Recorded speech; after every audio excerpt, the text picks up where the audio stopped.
안녕하세요. 뻔뻔한먹덕방입니다. 구독과 좋아요, 알림 설정, 회원가입 부탁드리겠습니다. 집주인들 차라리 위약금 낼게요. 계약 걷어차겠다는 얘기죠. 집값 급등했던 27일 이전 매매계약 속속 취소했습니다. 내 위약금 낼지언정 내 집 안 팔 거야. 내가 이 가격에 계약서에 도장 딱 찍기로 했는데 안 하겠습니다.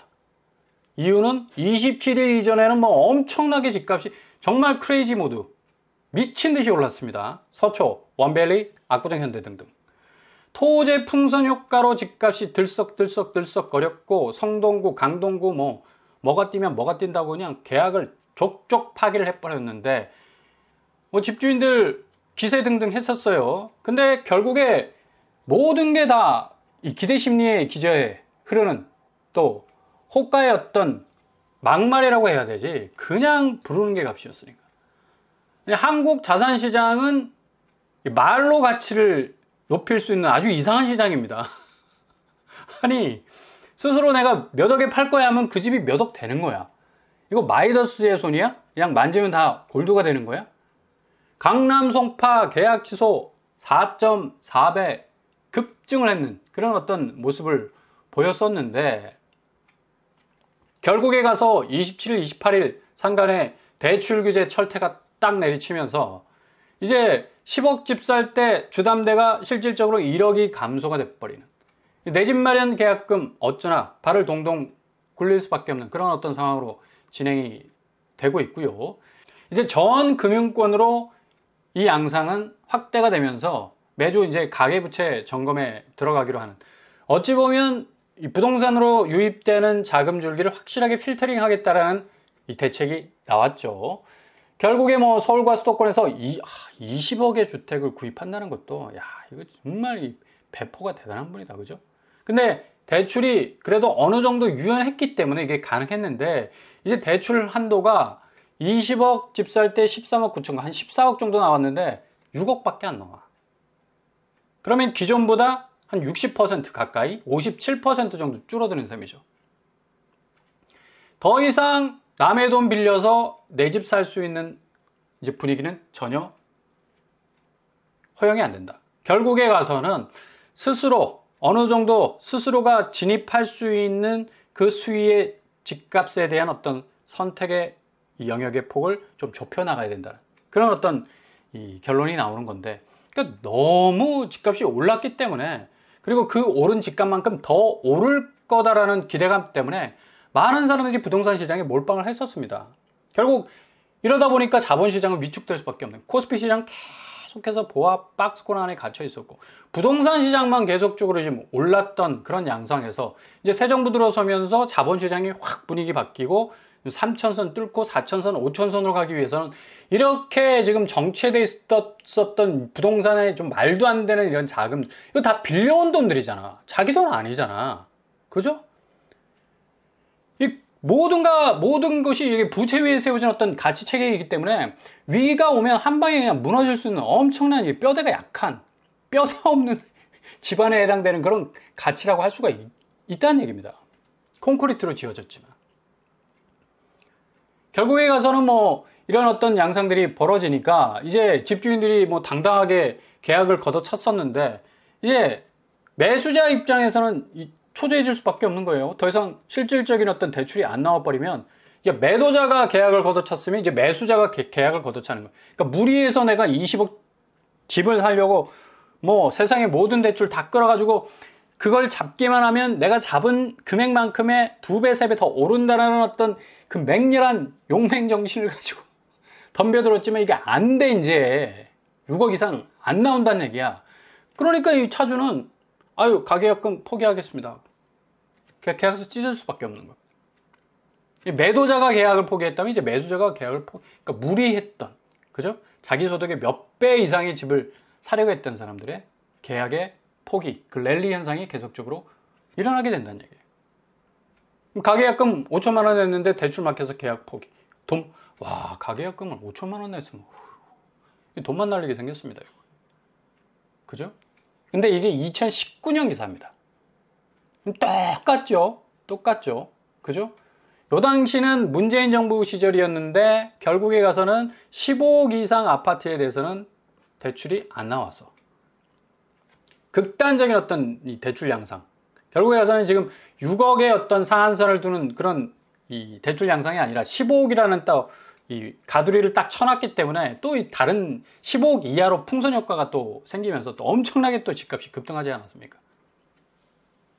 그래서 통상 가계약금 전송되면 계약 성립이 됐다고 보는데, 아무튼 여러분 가계약 하실 일이 생기면 특약을 꼭 넣으시기 바랍니다. 포기 시에 반환 조건 달아 놓으셔야 돼요. 그래야지 이 가계약금 안 날아갈 수 있어요. 대부분 특약을 다 잊어버리더라고요. 특약 꼭 넣으셔야 돼요.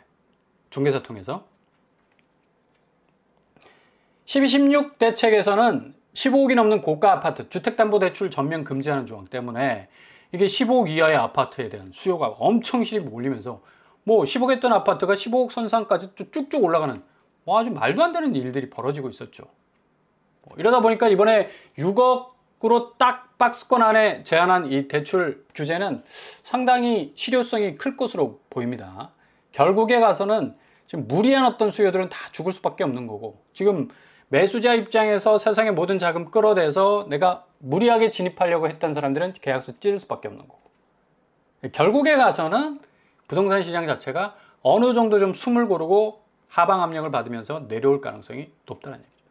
지금 당장 뭐 잠실 쪽이 계약 취소가 빈번하게 지금 생기고 있습니다. 거래 취소 29억, 파크리오가 29억, 30억까지 올랐었습니다 최근에. 와, 여기 19억 했었거든요 2023년에. 근데 29억, 와, 거의 10억이 올랐네.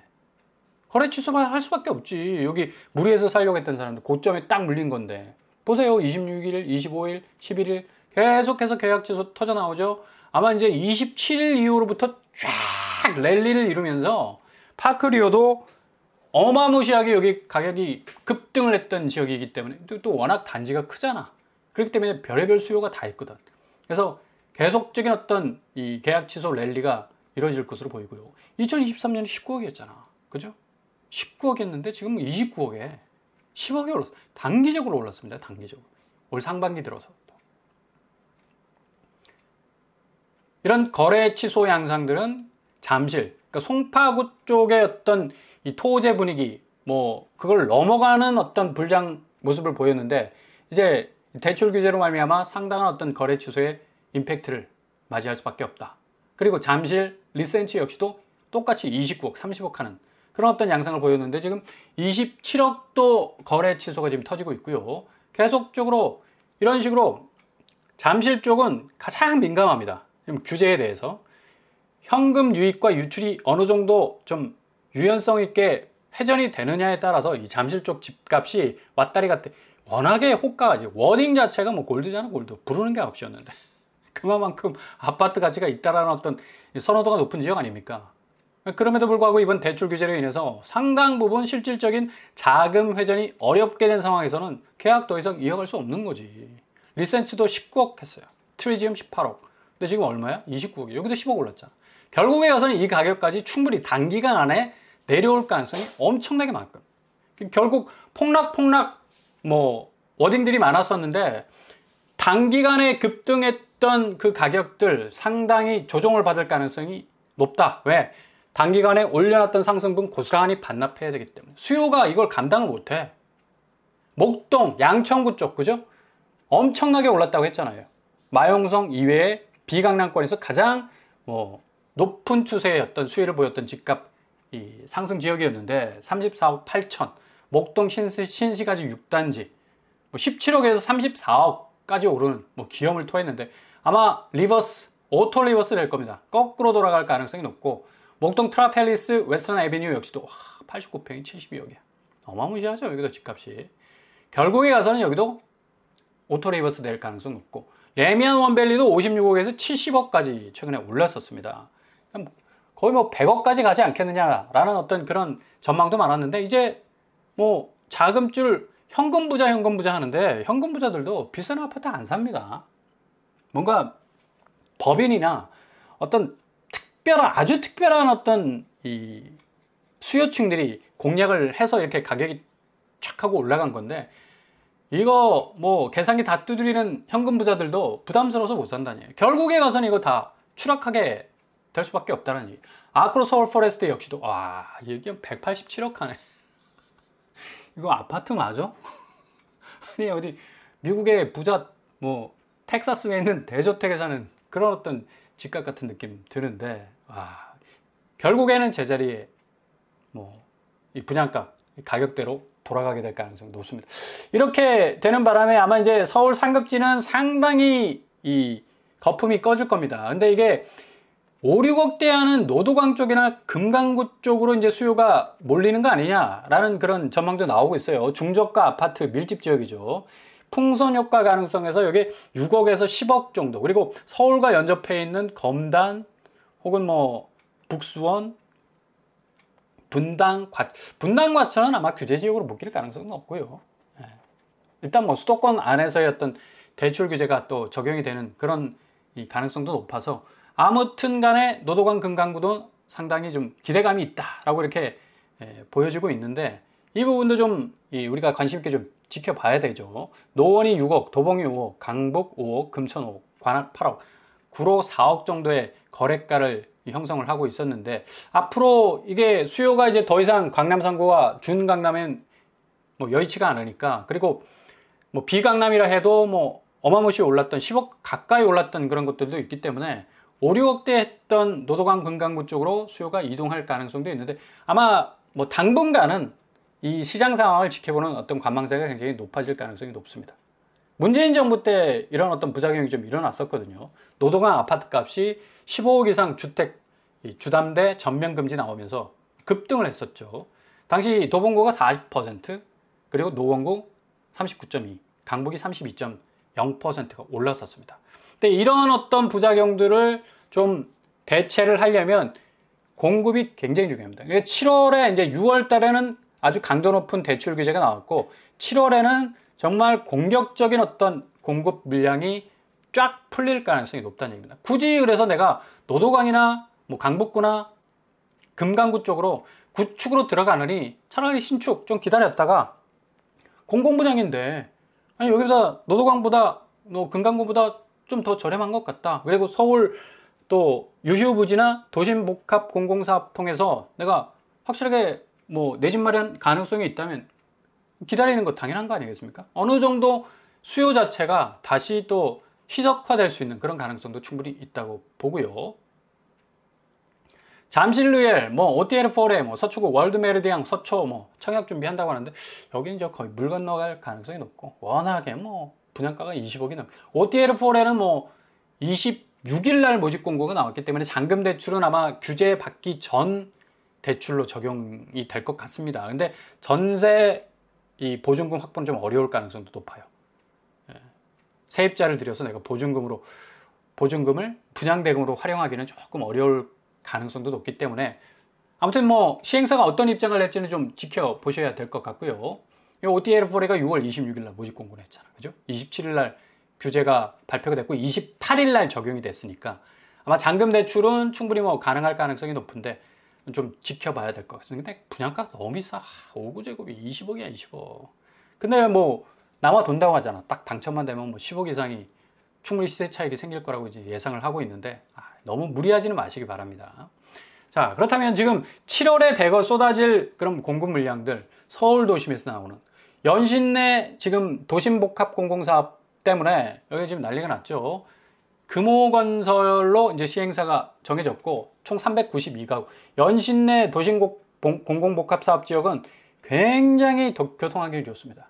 아마 서울 내에서 뭐 손꼽을 정도로 좋아질 거예요. 그래서 공공분양 246가구, 이익공유형 79가구, 공공임대 67가구. 그러니까 공공분양으로 내가 뭐 맞다이를 까서 들어가겠다 하시면 지원을 하시되 이익공유형도 굉장히 좋거든요. 초기 비용을 확실하게 줄이고 들어갈 수 있는 70대 30으로 좀 나눠지면 어때? 내가 초기 비용을 줄이고 대출 파이 줄이고 뭐 확실하게 저비용으로 들어갈 수 있다면 그거만큼 좋은 거 어디겠습니까?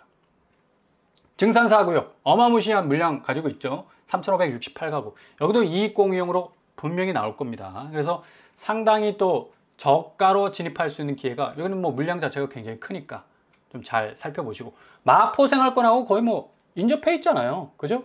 뭐 은평구로 하지만 뭐 지하철 타고 중산역에서 한정거장만 딱 찍으면 디지털 미디어 시티 역에 도착하는데 마포구 상암동입니다. 거의 상암 생활권이라고 말해도 될 정도로 아주 마포 생활권과 가깝다. 마포도 좀 구도심의 마포가 아니라 상암 쪽은 뭐 굉장히 개발이 많이 잘 돼 있지 않습니까? 신길 2구역, 뭐 쌍문 서측도 지금 나오고 있는데 대규모 이 물량들이 아마 7월에 쏟아질 가능성이 높아요. 연신내, 쌍문, 방학 6,310가구 규모로 서울 도심에서 쏟아진다면 상당히 기대감을 높일 수 있는 공급이 될 수가 있겠다. 방학역과 쌍문역 동측 도심복합 사업은 또 두산건설로 지금 결정이 됐죠. 그래서 여기는 방학역은 420가구, 쌍문역은 639가구 공동주택을 짓게 됩니다. 여기도 분명히 공공분양, 이익공유형, 그리고 임대까지도 소셜 믹스로 확실하게 집어넣을 가능성이 높다는 얘기입니다. 그러니까 이런 것들은 유심히 좀 지켜보셔야죠. 그만큼 대출 파이가 6억 이하로 줄었다. 아무런 상관이 없는 것입니다. 이런. 그죠? 아무런 영향을 받지 않고 내가 내 의지대로 뭐 무리하지 않고 내 집 마련할 수 있는 그런 기회, 그 가능성을 잡을 수가 충분히 있다는 얘기죠. 그러니까 이모저모 이렇게 좀 살펴보시면 지금의 이 대출 규제는 확실하게 뭐 엄청난 이 부채 위에 세워진 어떤 부동산 가치 체계를 확실하게 거품을 좀 꺼뜨리는 그런 어떤 역할을 하게 될 거고 집값이 좀 정상적으로 돌아가게 된다. 이제 투기판적인 요소는 상당히 이제 퇴색되는 그런 어떤 의미로 진행이 될 것 같고요. 그리고 이제 7월에 확실한 어떤 공급 물량이 나오게 된다면 더욱더 기대감이 확산될 수밖에 없기 때문에 굳이 내가 뭐 노도광이나 금강구, 구축 아파트 아마 거기 더 뭐 수요가 계속해서 자극을 하면 집값이 조금씩 오를 가능성도 있겠지만 뭐 새로운 어떤 물량들이 터진다면 굳이 뭐 그쪽으로 또 무리해서 들어갈 이유도 없는 거니까 좀 잘 지켜보시면서 한 걸음 한 걸음 전진해 나가실 수 있길 바랍니다.